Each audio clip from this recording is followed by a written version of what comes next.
Peace of the planet. Happy to have you with me. I have a very special guest who um, I've technically been in contact with off and on for years, and I consider him a friend, even though we've never had the pleasure of hanging out or anything. His name is Stephan Kesting, and he has written a book called Perseverance about canoeing. I don't want to butcher the back half of the thing Mhm. because I just always say perseverance. What is the full title? Mhm. Well, it's life and death in the subarctic, but it's really about the sort of the physical, mental, and quite frankly, emotional challenges or processes of dealing with extreme challenges, Hmm. and ultimately about what we can take from that back into quote regular life. It's about the things that I've learned from jiu-jitsu, that I've learned from firefighting, that I've learned from extreme wilderness adventures. Some people would call them extreme. I would. Uh, well, it's all there's always a matter of perspective, right? I mean, some people, I'm not as willing to die to achieve my goals as, the uh, my friend Jos Kobush, who's fixated on climbing Everest without oxygen, alone, by himself in the middle of winter up a route that has killed 9 people and 5 people have survived on. So that obviously requires a higher acceptance of risk. Woo! And I'm willing to accept some risk, and we can talk about the algebra of risk if you like. Right. But the bottom line is I have kids, and the algebra of risk changes as you have kids, right? If a 20-year-old dies doing something stupid, it's sad. It's Right. perhaps a tragedy. But if that 20-year-old leaves a parent-sized hole in the lives of a couple of kids, that's different. Yeah. And Agreed. then as you get older, that goes down a little bit as long as you've, made some attempt to provide for them Yeah. until at the end, if I mean, my dad's in no shape to climb Everest at all. He's, has fairly severe Alzheimer's, but Mm. if he was in decent mental shape and announced at age 85 that he wanted to climb Everest, since that's Right. our default mountain here, Right. that wouldn't be a smart thing to do, but I would totally respect it. And if he died on Everest at age 85, it wouldn't be a tragedy either. Yeah, you'd still salute it. You'd still salute it. Yeah. Just the spirit of Yeah. it, you know.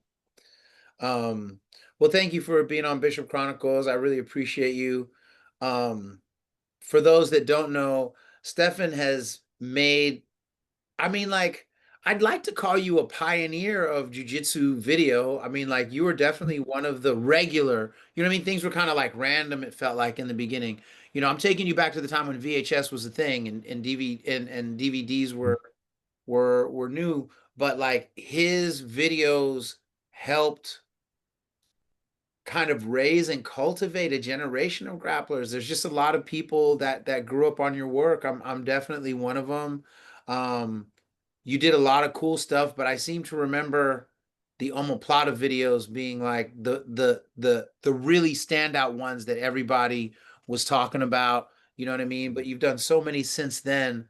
Can you talk about your journey in jujitsu and then how you started making those videos? And what I never understood was what belt were you when you started? Because you taught really well. So please. Mhm. So my journey to jiu-jitsu was I started in martial arts when I was 12. I started in judo, but I only did judo because my mom wouldn't let me do the real martial art, which as everybody knew back then was kung fu. It Right, was right, the right. tail it was the tail end of the Bruce Lee craze Right, and the beginning of the ninja craze. So right, she wasn't right. down with me doing ninjutsu, not that that would have been easy. And Definitely. yeah, and kung fu was out of the question. So we settled on judo. And so I have a sense memory of training judo in an adult class back as a 12-year-old. And I remember waking up from my first concussion, getting thrown on my head and doing some grappling. But as soon as I was able to, I made the switch to kung fu. And then I Mm, spent 5 years or so deeply immersed in the traditional martial art wilderness, doing endless forms and endless kata and pretending to be riding a horse while swinging my kwando and yeah, pretending to be a tiger, pretending to be a crane, all that stuff. Right. We would spar about once a year, maybe some years it'd Okay. be twice a year. And it was amazing how quickly sparring degenerated into something that looked like bad kickboxing. Pretty quickly, you figured out that your hands should be up here. Yeah. And pretty quickly, you figured out that, monkey steals the peaches isn't going to work. Yeah. Not monkey So, steals the peaches. That yeah. always works. Yeah. Well, maiden gazing in the mirror then. Yeah. Uh, uh, No. so that was kind of a hint that Mm, it wasn't so much about the technique, it was about the training method.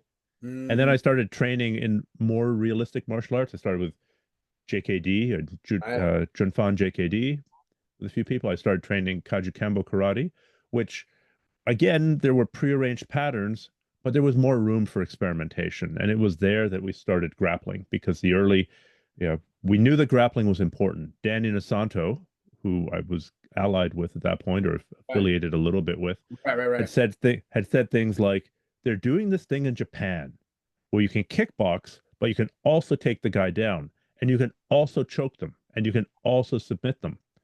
And they're finding that most of the time fights finish on the ground. We just take this as gospel now, but this was back in the day when that was a revelation. Yeah. So there was that, and there were the early Gracie in action tapes that were suggesting that it was important to do jiu-jitsu. So I want to say 93, 94, we started trying to reverse engineer it. And it wasn't until, uh, and then I started doing some extra judo. It wasn't until 97 that I did my first formal jiu-jitsu class, but we'd kind of been trying to figure it out with, Yeah. hair pulling, which is maybe why I Right. shave it now, uh, Yeah. eye I'm just balding. gouging, fish hooking. Yeah. Eventually made my way to jiu-jitsu. And although I enjoy the other martial arts and train them when I have time, I don't have that much time. Mm. So I try to focus. I try to, be reasonably good at one thing or reasonably good at a couple of things and not try and spread myself too thin. Who Oh, was as for who the was your first instruction component, instructor? Who was your first I instructor well, for formally it was a jiu-jitsu? guy called sure. Yeah. Formally it was this is back in the day. Back in the day, uh, when a blue belt was a very serious belt. Yeah. And there was a guy who would come to town by a ferry and teach Tuesday, Wednesday, Thursday, and then go home. And his name was Wow. Przemek Drabshinsky, who's Okay. currently in California, but at the time he was up here. Okay. And he had trained with Carlson Gracie and had gotten his blue belt, and he'd also a very skilled kickboxer. So that was a business model at the time. Teach for Wow. 3 days a week because you're a blue belt. Right. And so that was the first. I learned a lot from him. I still use stuff that I learned from him. Can you learn from a blue belt? Absolutely. If that blue belt is diligent and meticulous and detail oriented. If it's some blue belt who just goes out there and roids out and Yeah. then no. Right. But just training and this is where we come to the training method. Like you can have all the technique in the world, but unless you train it against resistance, it's going to be useless. Like for sure. So For yeah, sure. I'm sure you've seen people sparring for the first time after they've done years of karate or something. It's ridiculous. Like Yeah. Yeah. There was a situation I had where I had done a previous martial art horribly for about a year and a half. And then I started at house. And then one day I come into the Gracie Academy and that guy is sitting on the mats with Half. Now, this guy was a black belt in Japanese Jiu-Jitsu. So I was like, and he was way bigger than me. And I was trash in the previous martial art where I saw him regularly. So when he saw me, he kind of chuckled, like, oh, damn, this guy's here. Right now, I had only been with Half about, I mean, I know it was more than 6 months, but I don't think it was a year, you know? And so at some point, Half was like, you know what? Since you guys already know each other, you should just spar. And this guy had like 20 pounds on me. And I was like, I am not interested in sparring with this dude, but I didn't want to be a bitch. So I rolled with him and like I completely dismantled him over and over. And I could see him tripping out, knowing he was stronger, knowing he was faster. No, and then like I just rolled him up several times. and he never came back. And I Mm-hmm. wasn't rough on him. Like I wasn't unnecessarily rough, right? I'm just doing what Half taught me, trying not to get embarrassed, in front of my coach. But like there was a stark difference. You know what I mean? In the outcome. And I thought I was gonna die. I thought I was Mm-hmm. gonna die. But it's true, man, when people spar for the first time, like when I sparred for the first time at House, it's just getting murdered. It's not really, Mm-hmm. it's not really anything. Yeah, it's an exposure therapy, and that's perhaps one of the things that is a general takeaway here. There's a whole lot of stuff that you can do in life that seems completely impossible, and what makes it possible? To some extent, technique, knowing what the Yeah. hell to do. To Yep. some extent, gear, like in Yep. some more extreme environments, and and a lot of training, like the training method. If I like the outdoors, but man, if you gave me a couple of ice axes and stuck me onto the side of a cliff with ice axes and crampons, I got the gear, but I've gone ice climbing once in my life. I'm Yeah. gonna fall off that cliff. I'm gonna Yeah. You die don't because I have the don't. training, right? Yeah, yeah. No, that's fair, and um I definitely left that day with my self-esteem really high, but then recognizing how little I knew in the scope of what jujitsu was. And I knew I had a lifetime of work to do if I intended to maintain experiences like that, you know. Mhm. Now, what were the first tapes that you started making, and what gave you the idea and the courage to actually do it? Because a lot of people wouldn't have done it. That's something I probably would have Yeah. almost talked about but not done. Like, can you tell us about what that was like, and what year was it? Well, the first tapes I made never got sold. The first tapes I made were, I think, in '92, and Okay. I'd been playing with a couple of ideas about attacking the turtle and how to use the omoplata. I thought I had discovered the omoplata. So for the people who are listening who don't know what this is, it's a weird ass technique where you use your legs and wrap it around your opponent's arm and essentially use that to force his arm behind his back. Yeah. And I'd been exposed to it in the context of Indonesian Silat training at the Inosanto Academy because in kind of these ritualistic techniques where the other guy punches with a preordained Right. move and you Fifth. you yeah and you go and you take them down and then you finish them. There was something that looked a lot like an omoplata. I was like, I could maybe use this in the grappling training I'm doing. So I thought I had discovered it or at least imported it to Right. jiu-jitsu. As it turns out, no, it had been used in Brazil for 20 years, but I discovered it for myself. Right.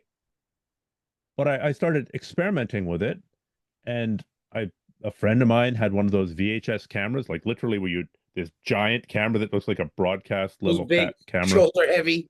Yes, a giant shoulder mounted camera where you slap a VHS cassette onto the side. And we filmed a bunch of stuff. And I made a bunch of copies using two VCRs and mailed it to a couple of friends. Just, hey, here's some cool stuff I've been working on. And one of those guys said, hey, you should sell this. And like, come on, who'd listen to me? I'm a purple belt. So that's to answer your question. I was a purple Okay. belt at the time. Yeah. Which was And godlike status. In what year was it? 90, hang on, no, not 93. Did I say 90? Sorry, this would have been 2003. Still 2003. 2003 to Yeah. be a purple belt. You're a Yeah. factor. You're a factor. Yeah. Yeah, I was getting close to brown belt, but he pointed to some other people who were just brown belts who were Mm, releasing videotapes. And, it pointed out that ultimately it's not so much about the rank, it's about the knowledge and how well do you convey it. And I thought I had a pretty good sense of pedagogy or the ability to teach stuff. That's something I've really worked pretty hard on, you're good at whether it. in one life it's teaching hazardous materials response to firefighters and trying to take uh, high school and college level science and sort of dumb it down that you can remember it at 2 in the morning when you're dealing with a container that's leaking some green goo, Right. or jujitsu, trying to find different ways to teach the same technique that people will get it. Uh, I won't say I'm always successful, but I do try pretty hard Yeah. to work on the pedagogy part of it. I mean, you were probably, I mean, not only were you like early to market as far as like, I mean, I know you're Canadian, but as far as like American, like North American jiu-jitsu is concerned, but man, you were always ahead of the curve in terms of how you taught, like in terms of conveying a move. You know what I mean? I used to be at my boy Leo's house. He's now Professor Leo Jones Jr. At Six Blades in Oregon, and another guy, Billy Ray, known as Megatron, over at New Creation Jiu Jitsu in in uh, in Benicia, and it's like we would watch those videos in Leo's living room, go into the garage, and just try to spam the hell out of it. And we always found it worked when we got back to Charles's. We Oh, always found it worked. You know, it was really great stuff. oh.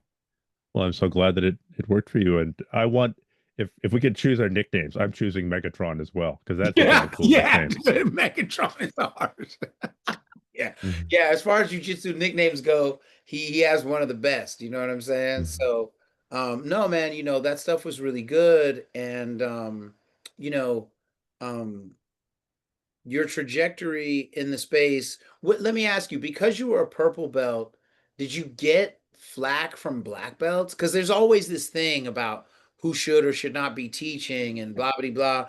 And it's like it's a hard thing for me to judge because me and my friends were just in garages trying to figure it out as we trained, at house or at Charles Gracie's or wherever. Like, what do you like? Was anybody for you or against you? Was there any like hard critiques? Because the public side of it, everybody seemed to like your work. I'm just curious as to what you experienced.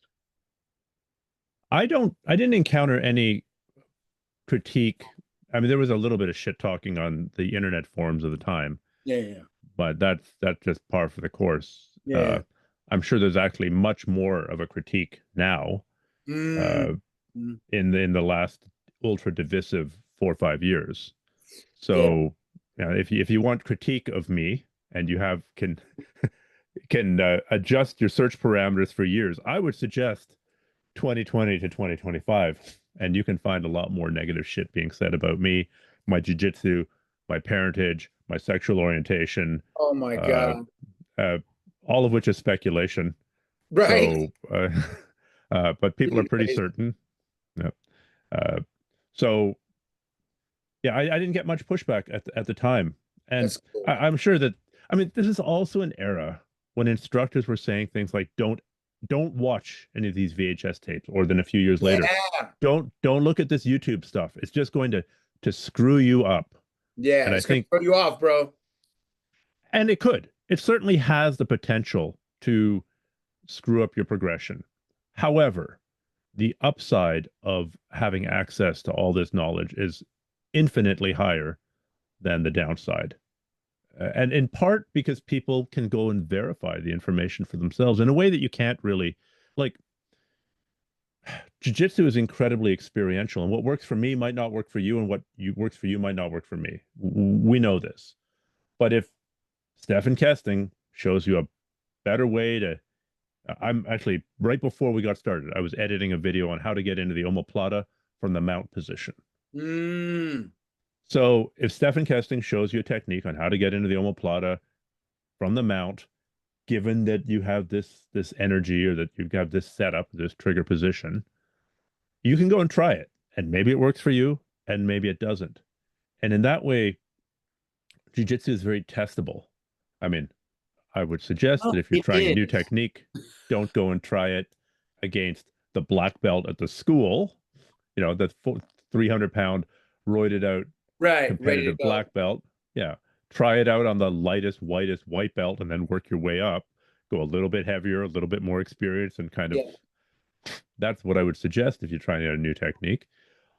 But in there are many fields in life where we just have to take expertise for granted.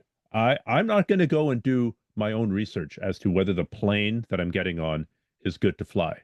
I don't Right. know anything about airplanes. I can't look at rivets and say, "Oh, You're well, like, these that looks rivets off. are, yeah, that's, yeah, no, no, I've done I've watched 3 YouTube videos on rivets. Uh, and so there are many areas in life where we have to accept somebody else's expertise. I would argue that, yeah, in jiu-jitsu, you're going to get better faster if you listen, if you've got a guide or multiple guides. But ultimately, you can go pretty far by just testing things yourself. It's actually something I've thought about working with in the future, like the little garage groups, because there are still people, the way that you used to train, the way that I used to train. I mean, I used to have mats in the floor of my basement apartment in my kitchen. I had 9 1 square meter puzzle mats, and we Mhm. would trying to figure stuff out, banging off of the cupboards, you know, Dude, falling on the linoleum. I And there's told still people who, yeah, and that's you can make good progress doing that. Is it going to be as fast as if you're training at one of the premier schools, if you're training at Marcelo's in New York, or right, if you're training at AOJ in San Diego or right. House?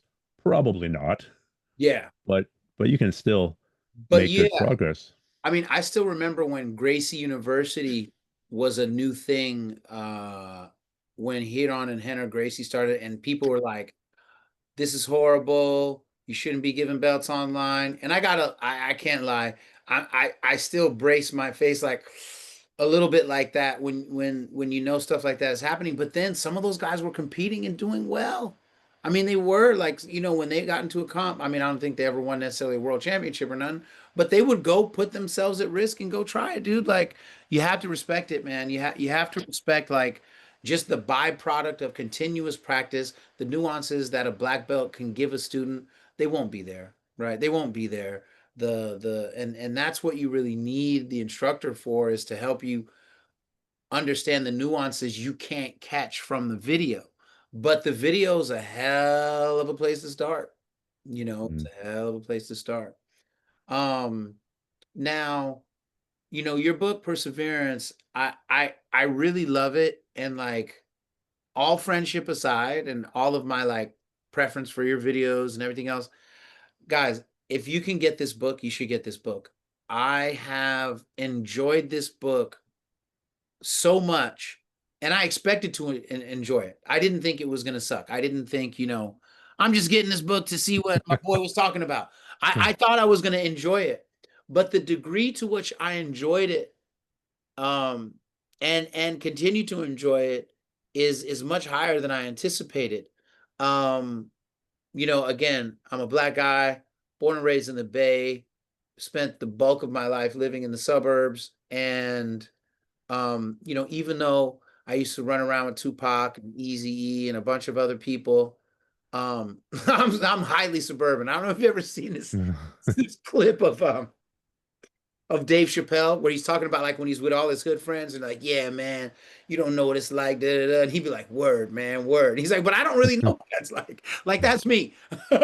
um, your book pulled me into nature, pulled me into the world of canoeing, pulled me into, like, I've always liked nature because I live in Cali by the beach. So, walking around the mountains and being near the beach and going on long hikes, on one level, yeah, it's a big part of my life being just a Californian, Northern Californian. But to the depths through which you choose to experience it and the risks at which you've taken to experience nature on a deeper level, um, has been really, it's been a great experience, man. So if you're listening, please get this book by Stephan Kesting called Perseverance. It's really good. You will walk away knowing a lot more than just what it's like to canoe. Yeah. Well, thank you. Uh, the the nature thing, I mean, that's a learned skill, right? It's not something that we were born knowing. Mm. I remember being in a little hut. I was when I was doing my master's research on climate change in the Northwest Territories on a river called the Anderson River, about several hundred miles from the last town on the Arctic Ocean called Tuktoyaktuk. And I, we came across a small Inuit family that was out on the land still. They'd spend a significant portion of the summer out on the land. And the old man of the family, 70 years old, walked out and looked up at the hillside and goes, "Oh, the muskox are back." So a muskox is this prehistoric looking beast. It looks like a cow devolved by about 10 million years. And just the Really? horns got gigantic. They're covered in a shaggy, like woolly mammoth type Yeah. fur, gigantic heads. And I went out on the hillside and I couldn't see it. And he's like, "No, no, no, they're over there." My vision was good. And I finally took his rifle and used a scope to find them. And it's not that he had some kind of mystical connection to the land. It's that that was where he really invested his time and money. Just Mm, like when you're rolling with somebody, you can go, "Oh man, uh, you get really tight when you roll." You just feel that. Or yeah. I know you're gonna gas out in a minute or two. Yeah, Uh, exactly. or just, "Oh, I see what you're doing." Every time you're setting up your armbar, you're telegraphing it by moving your hips a little bit. Hmm. Okay. I Hmm. But we're not born knowing this stuff. We No. just paid attention to it. And he paid attention to the animals because that's what ultimately he was trying to shoot and eat. Right. And so when you're out on the water, say you're out on a big lake. I just got back from Great Slave Lake in the Northwest Territories. I did a trip in there in August, and it Okay. wasn't the longest trip. It was kind of a scouting trip for another couple of solo adventures I want to do. Uh, you develop this re this sixth sense about the weather. Why? Because it really matters. You're using all of you're using every sense you have. You're using your eyes to look for clouds. You're using your ears to listen for the gusts of wind that are coming. You're feeling the gusts of wind on your skin. The kinesthetic sense. You can sense when the waves are changing. And maybe it's not even happening at an intellectual level, but your brain is processing all this. And why? Because it's really important. And your If you ancestors understand, too. yes, you and me and everybody else, all of our ancestors did this. They had to do this, because otherwise they would have died, right? And that wouldn't have been passed on. And they were doing it not that long ago, right? I True. mean, what civilization like started about 10,000 years ago, Yeah. despite whatever you hear on Joe Rogan. Yeah. Yeah. Uh, and so that's not that many generations. And for evolutionary time, that's nothing. That's a blink of an eye. No, And it's very powerful. most people were still living out on the farm fields and working all day outside. And it really mattered. It really mattered if it rained. Because if it didn't rain, the crops were going to die. Yeah. And you'd get to watch your family starve. So this deep immersion in something is a really interesting thing, and it really heightens your sensitivity. And it's not like you're out there necessarily mulling on the deep thoughts and Right. going, "Oh, the nature of man screaming into the abyss." Yes, exactly. Yeah, you're going, "Oh man, my shoulder's hurting. I wonder if I change my grip, if that's going to make the shoulder Take the edge hurt off. less.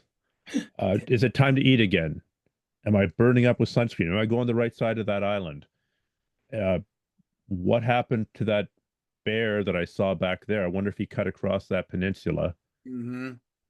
So most of the mental processing is kind of this minutia. But I found that while your surface thinking is kind of absorbed in this, it does allow for some deeper processing. And uh, the best example there that I have is I've had a couple of younger brothers die tragically. They were young men. They both died in their early 20s, that age when young men think they're going to live forever no matter what they do. We all know somebody who's, Yeah. you know, one guy died in a motorcycle accident, the other guy died taking a boat out onto a really crazy river that he had no business being on. And when my first brother died, uh, I was out on a trip. I finished that trip. I got to a pay phone booth. I called home just to let them know, "Hey, I was all right. Everything's good." And in about 10 seconds, I went from this ecstatic high of having really pushed myself as hard as I possibly could and succeeded to this absolute low of finding out that my brother had died in a motorcycle accident. It's just this wild That's a roller heavy, coaster. that's a heavy, Oh, steep gradient. fuck, man. It was awful. And I'm, it put me into probably a clinical depression Yeah. for a year. Certainly a tailspin. I had no idea. I didn't know which side was up. Right. And I, what I did, and again, my path is not your path, and my path isn't necessarily anybody else's path. But Right. what I felt the need to do was to go out there and go back into the wilderness.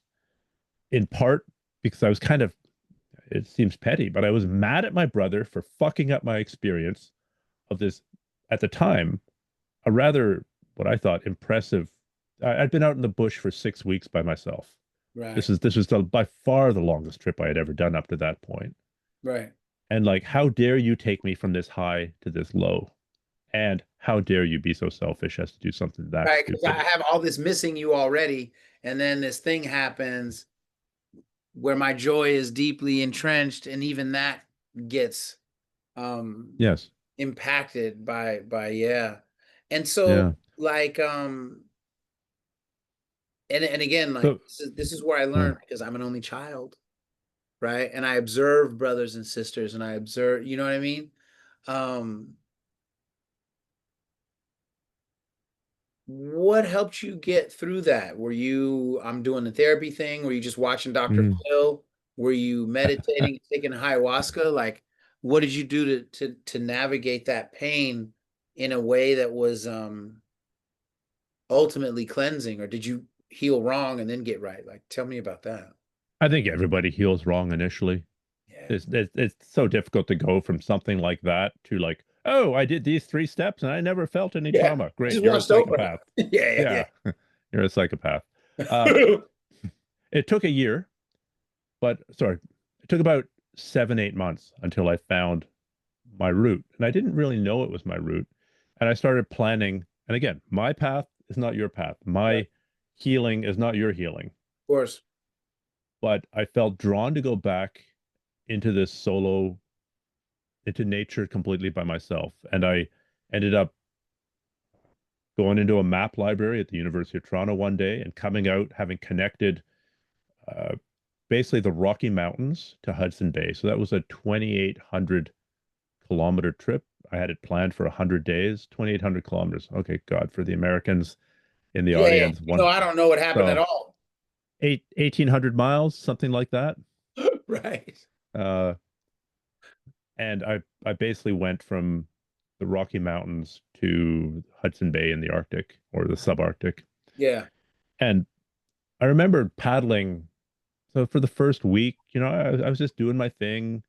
I just had a, traumatic breakup with a girlfriend because I was going off and do my thing. And so I'm grieving that a little bit, but Yeah. I'm pretty, Hotel.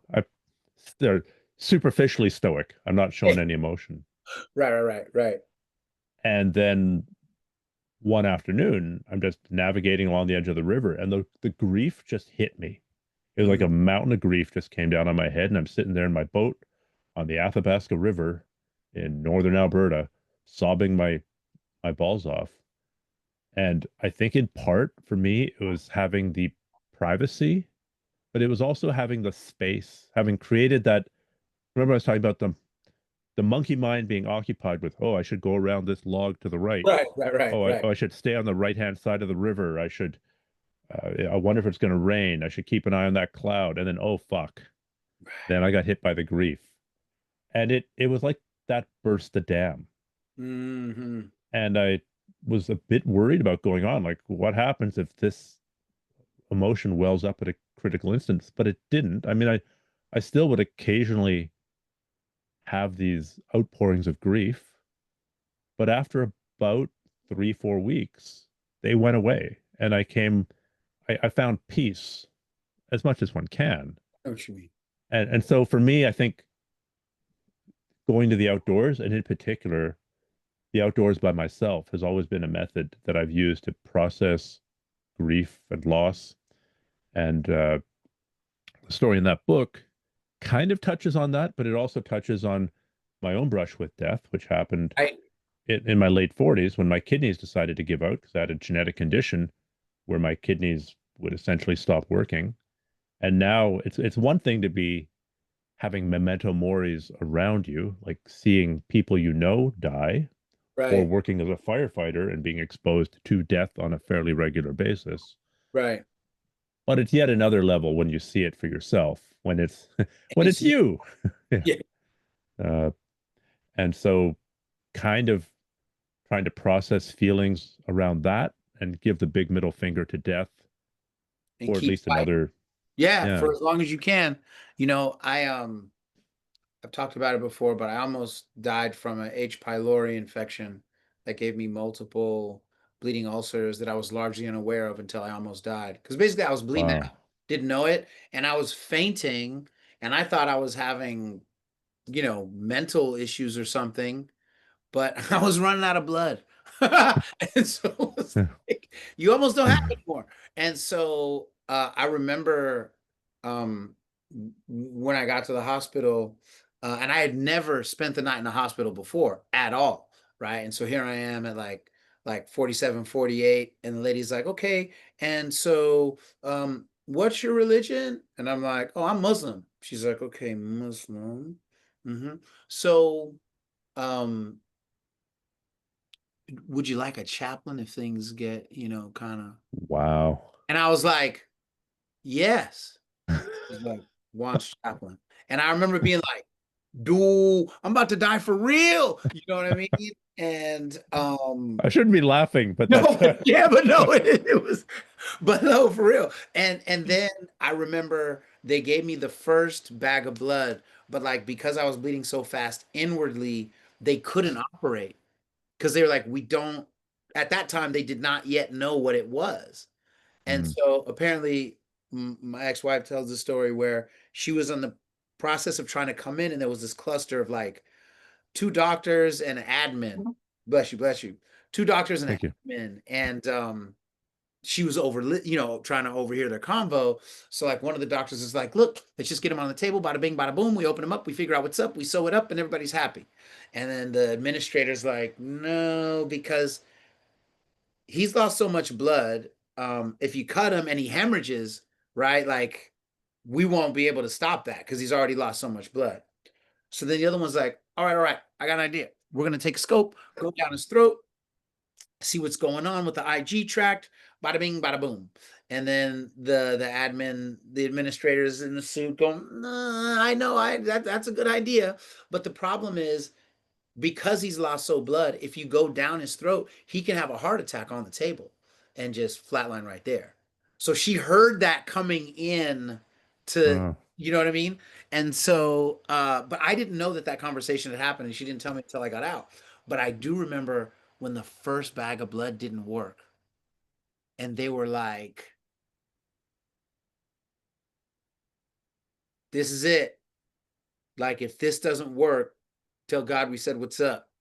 You know what I mean? And I was like, yo, like everything counts on this bag working and my body accepting it. And it did, but that did change me forever. Like it Mm, did change me forever. It did change uh everything became more sacred. I noticed I started mm, crying more from joy after that, and it could be watching a bird sit on a little piece of ice. You know what I mean? It could be from watching a child hug its mother, right? Like all these things started like triggering me, and I realized like being that close to the edge increased my sense of gratitude and sacredness for everything. And that's even though that screen is blurry, this is my memento mori calendar, and every week I fill in a dot, and it's all related to that. You know, it's mm. all related to that. So basically, I mean, I was about to say, isn't modern medical technology wonderful? But really, you had the equivalent of, oh, Adis is sick. Let's get the leeches and let's drain even and let's bleed him. Let's slit open his veins and get the bad blood out. Oh, Read him oh out so he God, can. he's dead. It didn't Uh, work. This is a bad idea, yeah, maybe. Note that in the yeah, journal, right? It's yeah. like,